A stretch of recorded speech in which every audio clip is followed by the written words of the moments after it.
Un des chefs du coup d'État au Niger rencontre la junte liée à Wagner au Mali. Le général Salifou Modi, l'un des officiers nigérians qui ont pris le pouvoir lors du coup d'État militaire la semaine dernière, s'est rendu au Mali mercredi, selon la présidence malienne, suscitant des spéculations sur un possible intérêt pour le groupe de mercenaires Wagner qui est présent dans le pays. Le président de la transition malienne Assimi Goïta a accueilli Modi et une importante délégation militaire nigérienne mercredi, selon des photos et une déclaration publiée sur Facebook par la présidence malienne. Modi a qualifié la réunion de « partie d'un contexte régional complexe », a indiqué la présidence malienne et a remercié les autorités maliennes pour leur soutien et leur accompagnement depuis la prise de pouvoir par le CNSP en référence au Conseil national pour la sauvegarde de la patrie dont Modi est vice-président. Des centaines de contractants de Wagner sont stationnés au Mali à l'invitation de la junte militaire du pays pour réprimer une insurrection islamiste qui sévit dans une région où les frontières du Mali, du Burkina Faso et du Niger se rejoignent. Le chef de Wagner, Evgeny Prigojine, a célébré la semaine dernière le coup d'État dans le pays d'Afrique de l'Ouest enclavé en affirmant que sa société militaire privée pourrait également aider dans des situations similaires à celles qui se déroulent au Niger. Le renversement dramatique du président nigérian Bazoum la semaine dernière a alarmé les dirigeants occidentaux, dont les États-Unis et la France, qui sont tous deux des acteurs clés dans la lutte au Niger contre les insurrections islamistes locales. Les responsables américains ont averti que le groupe de mercenaires russes pourrait désormais chercher de nouvelles opportunités au Niger.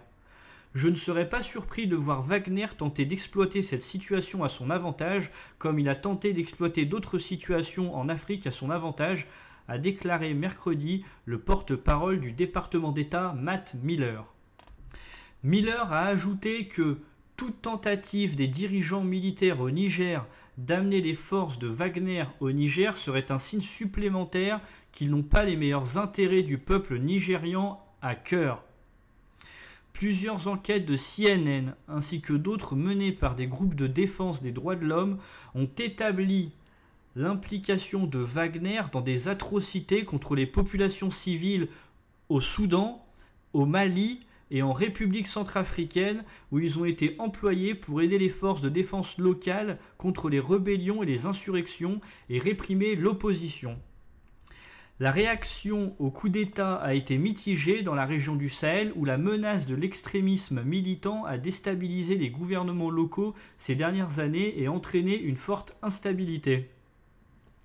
Lundi, les gouvernements du Mali et du Burkina Faso ont déclaré qu'ils considéreraient toute intervention militaire comme un acte de guerre contre eux et ont mis leur armée en état d'alerte.